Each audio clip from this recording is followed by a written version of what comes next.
Well! Hello mga Bebshi! For today's mini vlog mga Bebshi ay magluluto tayo ngayon ng panibagong recipe. Ang lulutuin natin ngayon mga Bebshi ay steamed corn cake. Para malaman mo ang ating recipe ngayon, tapusin mo lang itong video hanggang dulo. Simulan na natin. Para sa mais natin gagamitin mga Bebshi ay ito lang namang whole kernel corn na nasa lata. Pero bago yan ay i-prepare muna natin itong ating mga dry ingredients. Dito sa ating mixing bowl maglagay lang tayo ng 1 1/2 cup ng cake flour, 1/2 cup white sugar, tapos 1 teaspoon ng yeast. Pambalansin ng lasa maglagay lang tayo dito ng a pinch of salt lang. Pagkatapos nating na-mix, dito naman tayo sa ating mais. Sa ating food processor, maglagay lang tayo ng 1 cup na whole corn kernels and then 1/2 cup ng soy milk. Kung wala naman kayong food processor, ay pwede din naman na blender ang gamitin. Huwag lang nating masyadong pinuin mga Bebshi, pagka ganito na nga din ay insakto na ito. Sunod naman ay i-mix na natin siya dito sa ating dry ingredients. Napakadali na talaga nitong gawin mga Bebshi. Pwede din naman na kung ayaw nyo dito sa sweet corn na nasa lata, ay pwede din naman yung fresh na sweet corn. Mas maganda din naman yun mga Bebshi. Mostly mga Bebshi, sa mga recipe na i-share ko sa inyo, ay naka-steam talaga. Gusto ko kasi na ang sinishare ko talaga ay napakadali lang din naman gawin at hindi na kailangan pa ng mga heavy equipment. Kagaya na lang din ng oven. Dahil hindi din naman lahat merong oven sa bahay. Syempre, pag hindi din talaga tayo mahilig sa pagbe-bake, ay hindi din talaga natin kailangan pa ang oven. Kaya naman ang ginagawa kong recipe ay yung madali lang din sundin. Hindi na nga din sa mga ingredients na aking gagamitin, ay gusto ko na yung convenient lang at mabibili lang din naman natin sa palengke. Kahit naka-steam lang ay makakagawa tayo ng mga ganitong cakes. Pagkatapos natin ditong na-mix mga Bebshi, ay lagyan natin ito ng 2 tablespoon ng oil and then 1/2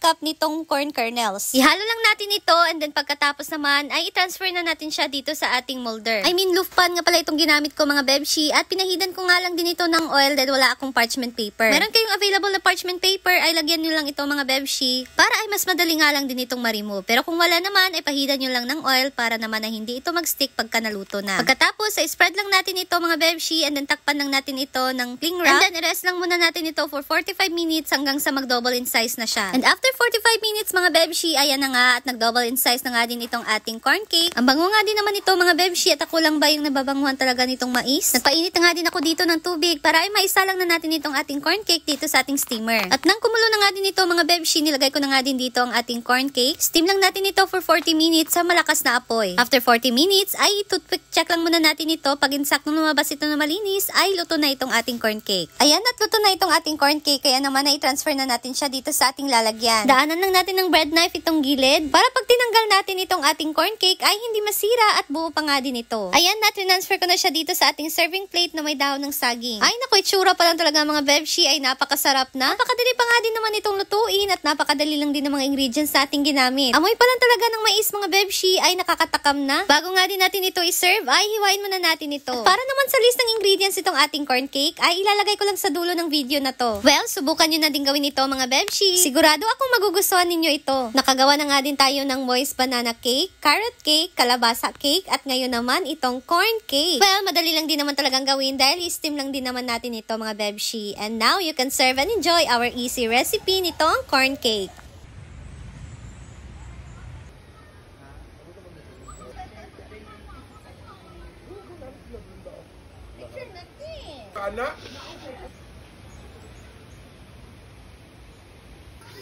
What's this one? Corn cake. Corn cake? Ang corny. Ang corny. Ay, ito nang gituwak sa manok. Kay mais man. Sige mo tangang manok. Muli gapo ka ng puto nga tik-tik. Gano. Pero buo lang yung mais. Nice sa ana, nice taste ng lahi. Mama siya sa kalabasa last time. Yata. Para siyang ano, mahana dry. Magustuhan Mars. Ha, bakit? Corn cake yan. Mais. Tapos Kasi nilagyan ko siya ng ano. Kumakain ako ng mais, pero yung sweet corn, di ba? Alam mo naman. Oo. Yun. Hindi naman sa pagiging ma-arty po. Siyempre, iba yung Mas iba nakasanayan. kasi yung Pero, sweet corn. Mas masarap kasi yung sweet corn. Diba? oo, I mean, as a merienda, sweet corn. Nilagyan ko yan ng soya milk. Kaya medyo... Ala! Bawal ka? Masarap to. May soya. Ibig sabihin nung pag kumain ka ng soya, ang soya-soya. Ang soya-soya pala. Kasi meron siyang ibang amoy dahil sa soya. Sus, yung mga amoy nga ng kasamahan natin dito. Ay!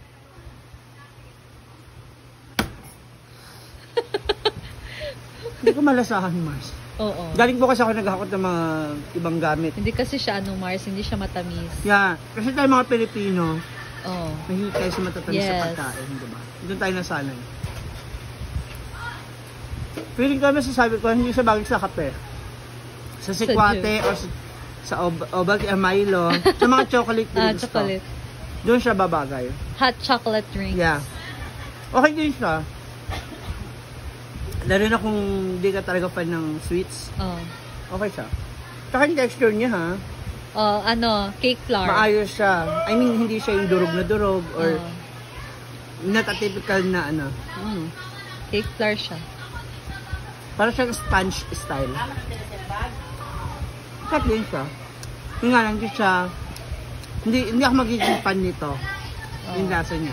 Hindi ko sinabing pangit lasa, hindi ako magiging fan ng lasa. Pero okay naman siya. Dahil diyan magkakaroon. Coffee.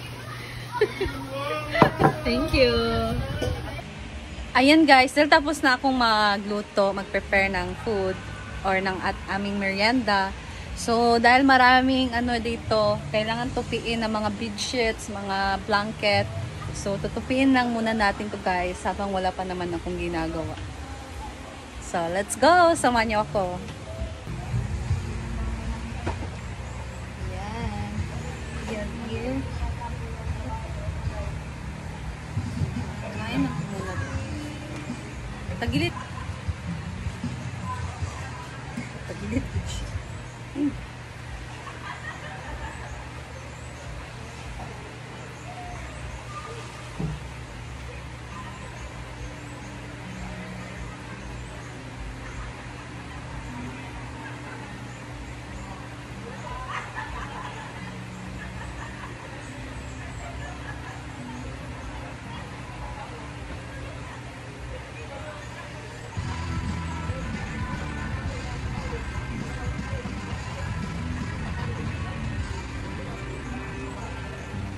Sa'yon ang hikaling tanda.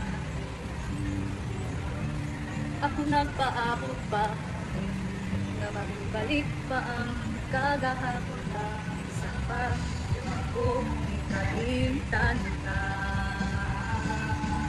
Isan ba umayran ka na karon? Ikaw iliran pagkamali payong mo. Pagka na dahon na balikon. Isan ba may laing ka na karon? Ikaw lang giyapon ang hibong ako lang ang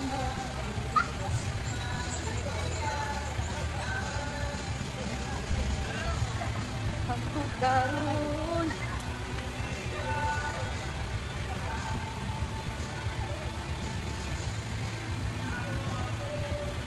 Ang panahon na imong balikon.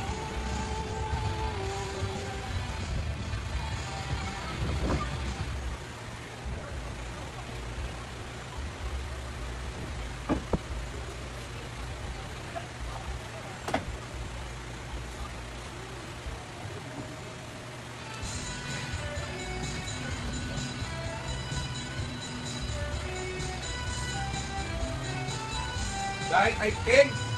Pating. Malupot na.